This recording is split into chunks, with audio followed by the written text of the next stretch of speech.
وبركاته. إن الحمد لله نحمده ونستعينه ونستغفره ونعوذ بالله من شرور أنفسنا ومن سيئات أعمالنا. من يهده الله فلا مضل له ومن يضلله فلا هادي له. وأشهد أن لا إله إلا الله وحده لا شريك له وأشهد أن محمدا عبده ورسوله. أما بعد. عن أبي هريرة رضي الله عنه أن رسول الله صلى الله عليه وسلم قال: حق المسلم على المسلم ست. قيل ما هن يا رسول الله؟ قال: إذا لقيته فسلم عليه، وإذا دعاك فأجبه، وإذا استنصحك فانصح له، وإذا عطش فحمد الله فصمته، وإذا مرض فعده، وإذا مات فاتبعه. رواہ مسلم کتاب السلام حدیث نمبر 2162. اسلامی بھائیوں، گزشتہ ہفتہ واری درس میں نے یہی حدیث آپ لوگوں کو سنایا تھا. اس حدیث میں نبی المکرم صلی اللہ علیہ وسلم نے ایک مسلمان کا دوسرے مسلمان کے اوپر 6 حقوق بیان فرمائے ہیں. ان میں سے پہلی چیز اذا لقیتہ فسلم علیہ، جب ایک مسلمان دوسرے مسلمان سے ملاقات کرے تو اس کو سلام پیش کرے، سلام کیا کرے. اس کی وضاحت ہو چکی تھی الحمدللہ. انشاءاللہ آج کے درس میں اس حدیث کے دوسرے پہلو یعنی وَإِذَا دَعَاكَ فَأَجِبْهُ، جب مسلمان بھائی تمہیں دعوت دے تو اس کی دعوت کو قبول کرو، اس ٹکڑے پر بات کریں گے، حدیث کے اس اہم حصے پر بات کریں گے. لہذا اس حدیث میں جو اللہ کے نبی صلی اللہ علیہ وسلم نے بیان فرمایا اذا دعاک فاجبہ، جب کوئی مسلمان بھائی تم کو دعوت دے اس کی دعوت کو قبول کرو. اس کا مفہوم یہ نہیں میرے بھائی کہ جب آپ کا مسلمان بھائی کھانے کی دعوت دے تو صرف اس کو قبول کرو، باقی کی دعوت کو قبول نہ کرو. اس کے مفہوم یہ ہے کہ جب کوئی مسلمان بھائی آپ کو مشورے کے لیے بلائے، آپ کو کسی کام کے لیے بلائے، آپ کو مدد کے لیے بلائے، یا پھر آپ کو کھانے پینے کی چیز کی دعوت دے تو تمام دعوتوں میں آپ لبیک کہیں. آپ کے فرصت ہے تو آپ ان کے بلاوے پر ضرور جائیں. بالخصوص اس حدیث میں جو اللہ کے نبی صلی اللہ علیہ وسلم نے بیان فرمایا اس میں کھانے پینے کی دعوت بھی شامل ہے. لہذا جب تمہیں کوئی کھانے پینے کی دعوت دے تو اس کو قبول کیا کرو. صحیح بخاری کی روایت ہے، حضرت ابو ہریرہ رضی اللہ تعالی عنہ بیان کرتے ہیں رسول اللہ صلی اللہ علیہ وسلم نے ارشاد فرمایا لو دعیت الی قراع لاجبت وَلَوْ أُهْدِيَ عِلَيَّ قُرَاعٌ لَقَبِلْتُ. رواہ البخاری حدیث نمبر 5178.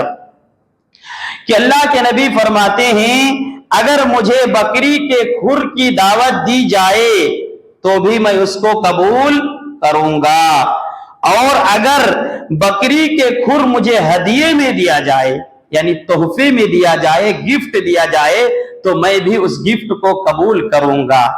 یعنی اس حدیث میں بیان فرمایا گیا کہ جب کوئی دعوت دے تو یہ نہیں پوچھا جائے گا کہ کھانے میں کیا بنا ہے، اگر اچھا پکوان ہے تو جائیں گے، اگر پکوان اچھا نہیں ہے، وہاں بریانی نہیں بنی ہے، پلاؤ نہیں بنی ہے تو ہم اس دعوت میں نہیں جائیں گے.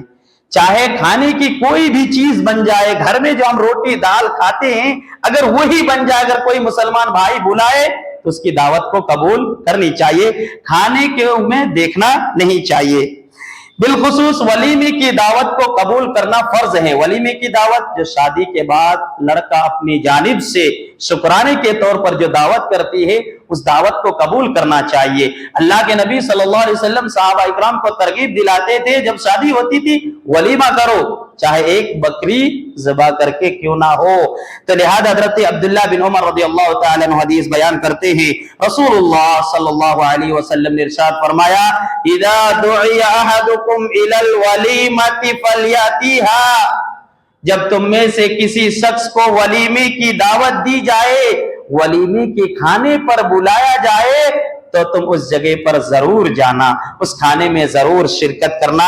ये भी बुखारी की रिवायत है, 5173 नंबर की हदीस है। इसी तौर पर हजरत अब्दुल्लाह बिन उमर रज़ियल्लाहु तआला अन्हुमा दूसरी हदीस बयान करते हैं, अजीबू हाज़िहि दावत इज़ा दुईतुम लहा, जब तुम्हें किसी दावत के लिए बुलाया जाए, पुकारा जाए, तो उसकी दावत को कबूल किया करो। क़ाल व कान अब्दुल्लाह याती अद-दावत हादल याती अद-दावत फिल उर्सी व गैरिल उर्सी व हुवा साइमुन, कि हजरत रावी हदीस बयान करते हैं, हजरत अब्दुल्लाह बिन उमर रोजे की हालात में भी शादी की दावत और गैर शादी की दावत में शिरकत किया करते थे।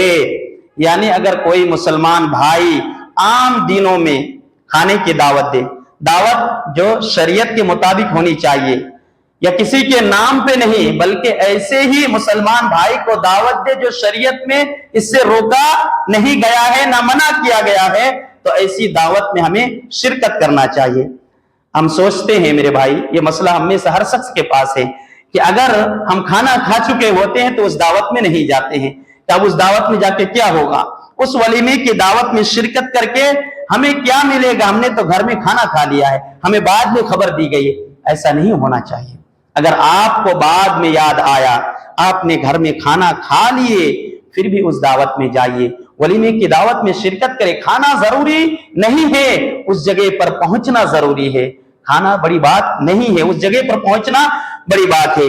अल्लाह के नबी सल्लल्लाहु अलैहि वसल्लम बयान फरमाते हैं, सही मुस्लिम की रिवायत है, सही मुस्लिम, इमाम मुस्लिम रहमतुल्लाह अलैहि ने इस हदीस को किताबुन निकाह में बयान फरमाए हैं, इदा दुइया अहदुकुम इला तआमिन फलयुजिब, जब तुम में से कोई शख्स तुम्हें खाने के लिए बुलाए तो तुम उसकी दावत को कबूल करो। फ़इन शाअ क़ाइमा व इन शाअ तरका, अगर चाहो तो खाना खा लो और ना चाहो तो खाना छोड़ दो, खाना मत खाओ, उस दावत में शिरकत करो।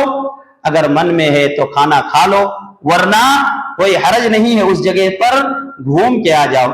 लेकिन एक चीज गौर करने की जरूरत है, जिस वलीमे की दावत में या जिस घर की दावत में शरई हुदूद की पामाली होती हो, किताब और सुन्नत की नाफरमानी होती हो, नाजायज काम किए जाते हो, ऐसी दावतों से हमें बचना चाहिए। क्यों? वलीमे की दावत बेहतरीन दावत है।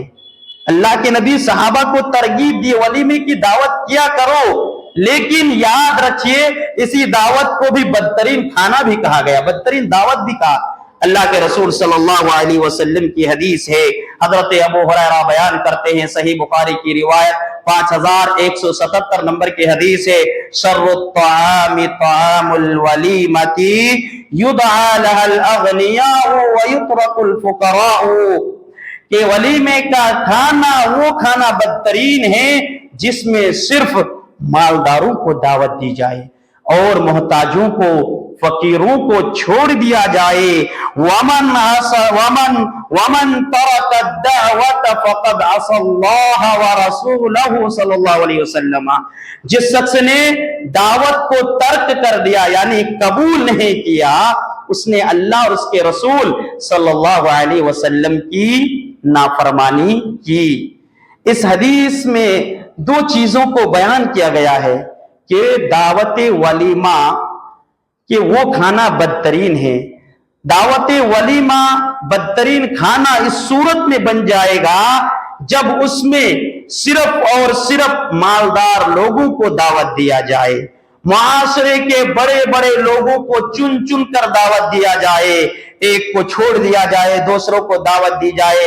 एक को छोड़ने की वजह वो गरीब है, कमतर है, मोहताज है, फकीर है, और दूसरे उसका पड़ोसी को दावत दिया जाए क्योंकि उसके पास रुपये पैसे हैं, उसके पास मालो दौलत है, वो ओहदे पर फाइज है, हमारा काम आएगा। तो ऐसी दावत बेहतर दावत नहीं है, ऐसी दावत अच्छी दावत नहीं हो सकती। शर्रुत्तामी तामुल वलीमा कहा गया है। सही बुखारी ही की रिवायत है, मैं मुख्तसर बयान कर दूं खुलासा कलाम के लिए। हदीस नंबर 5181 नंबर की हदीस है। अम्मा आयशा बयान करती हैं कि मैंने अपने घर में एक नया छोटा सा गद्दा खरीदा जिसमें तस्वीरें बनी हुई थी। अल्लाह के नबी सल्लल्लाहु अलैहि वसल्लम आए और दरवाजे पर खड़े रहे, अंदर दाखिल नहीं हुए। फिर अम्मा ऐसा कहने लगी, अल्लाह के रसूल, कि मैं अल्लाह और उसके रसूल से तौबा करती हूँ, मैंने क्या गुनाह कर दिया, मुझसे कहाँ गलती हो गई कि आप अंदर नहीं आ रहे हैं। अल्लाह के रसूल सल्लल्लाहु अलैहि वसल्लम ने फरमाया, ये गद्दा कहाँ से आया है? मा बालु हादिहिन नुमरकतु, ये गद्दा कहाँ से आया है? अम्मा आयशा कहने लगी, मैंने आपके लिए इसे खरीदी है, आप इस पर बैठे, आप इस पर टेक लगाएं। अल्लाह के नबी बयान फरमाते हैं कि कल कयामत के दिन अल्लाह रब्बुल आलमीन तस्वीर बनाने वालों को अजाब में मुब्तला करेगा। उन लोगों से कहा जाएगा कि इसे जान डालो, इसे जिंदा करो, इसे पैदा करो, जैसा कि तुमने दुनिया के अंदर इसकी तस्वीर बनाई है, कारसाजी की है। लिहाजा फिर अल्लाह के रसूल सल्लल्लाहु अलैहि वसल्लम आगे इसी हदीस में बयान फरमाते हैं कि उस घर में फरिश्ते दाखिल नहीं होते जिस घर में तस्वीर रखी होती है। लिहाजा गौर करें, छोटी सी चीज तस्वीर रखी हुई थी, नाजायज चीज, अल्लाह के रसूल सल्लल्लाहु अलैहि वसल्लम ने उस गद्दे पर तस्वीर देखकर आप अंदर दाखिल नहीं हुए। तो लिहाजा ऐसी दावतों में जिसमें गुनाह का काम होता हो, जिसमें नाच गाने का एहतमाम किया जाए, जिस दावत में जाकर डीजे वगैरह लगाया जाए, उस दावत से मेरे ख्याल से इस हदीस के मुताबिक बचना चाहिए। अल्लाह रब्बुल आलमीन से दुआ करता हूँ, रब्बुल आलमीन तो हमें किताब और सुन्नत की तालीम को समझने और उस पर अमल करने की तौफीक दे। रब्बुल आलमीन तो हमें किताब और सुन्नत के मुताबिक जिंदगी गुजारने की तौफीक दे। आमीन। तक़ब्बल या रब्बल आलमीन। सुब्हानका अल्लाहुम्मा व बिहम्दिका अशहदु अन ला इलाहा इल्ला अंता अस्तगफिरुका व अतूबु इलैक।